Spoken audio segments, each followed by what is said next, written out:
Hello നമസ്കാരം, എല്ലാവർക്കും സുഖമെന്ന് വിശ്വസിക്കുന്നു. നമുക്കിന്ന് ബിരിയാണി റൈസ് എങ്ങനെ ഉണ്ടാക്കാമെന്ന് നോക്കാം. വെള്ളം വെച്ച് അതിലേക്ക് സ്പൈസസ് ഇട്ട് കൊടുക്കാം, കുറച്ച് നെയ്യ് ഇട്ട് കൊടുക്കാം. നമ്മൾ ഉണ്ടാക്കുന്നത് മഞ്ഞ കളറ് ബിരിയാണി റൈസാണ്, അതുകൊണ്ട് തന്നെ കുറച്ച് മഞ്ഞൾപ്പൊടി ഇട്ട് കൊടുക്കാം. പാകത്തിന് ഉപ്പ് ഇട്ട് കൊടുക്കാം. ചെറുനാരങ്ങ നീര് ഒഴിച്ചു കൊടുക്കാം. വെള്ളം ചെറുതായി ഒന്ന് മിക്സ് ചെയ്തതിന് ശേഷം കഴുകി കുതിർത്ത് വെച്ച അരി ഇതിലേക്ക് ഇട്ട് കൊടുക്കാം. തിളച്ച് അരി വെന്തതിന് ശേഷം ഒരു അരിപ്പ് വെച്ച് ഇതിൽ നിന്ന് കോരിയെടുത്ത് മസാല എല്ലാം കൂട്ടി റോസ്റ്റ് ചെയ്ത് വെച്ച ചിക്കനിലേക്ക് ഈ ചോറ് ഇട്ട് കൊടുക്കാം.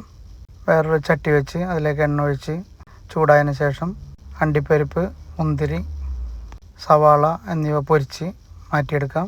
നമ്മളുണ്ടാക്കുന്ന ഓരോ ഭക്ഷണവും വളരെ ചെറിയ ടൈമിൽ വളരെ കുറച്ച് സാധനങ്ങൾ മാത്രം വെച്ചുകൊണ്ട് ഉണ്ടാക്കാൻ പറ്റുന്ന ഭക്ഷണങ്ങളുടെ റെസിപ്പി മാത്രമാണ് നമ്മൾ ഈ ചാനലിൽ അപ്ലോഡ് ചെയ്യുന്നത്. എല്ലാവരുടെയും സപ്പോർട്ട് ഉണ്ടാകുമെന്ന് പ്രതീക്ഷിക്കുന്നു. ചോറിട്ട് മാറ്റിവെച്ച പാത്രത്തിലേക്ക് കുറച്ച് നെയ്യ് ഉരുക്കിയത് ഒഴിച്ചു കൊടുക്കാം. അതിൻ്റെ മുകളിലേക്ക് മല്ലിച്ചപ്പ്, പൊരിച്ചു വെച്ച അണ്ടിപ്പരിപ്പ്, മുന്തിരി, സവാള എന്നിവ ഇട്ട് മൂടി വെച്ച് കുറച്ച് നേരം വേവിക്കാം. വളരെ ചെറിയ തീയിൽ തന്നെ വേവിക്കാൻ ശ്രമിക്കുക. 10 മിനിറ്റ് ചെറിയ തീയിൽ വെച്ചതിന് ശേഷം ഇറക്കി വെക്കാം.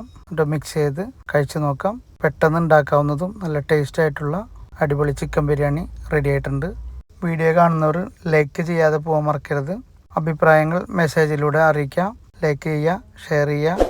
എല്ലാവർക്കും ഒരിക്കൽ കൂടി നന്ദി. Thank you.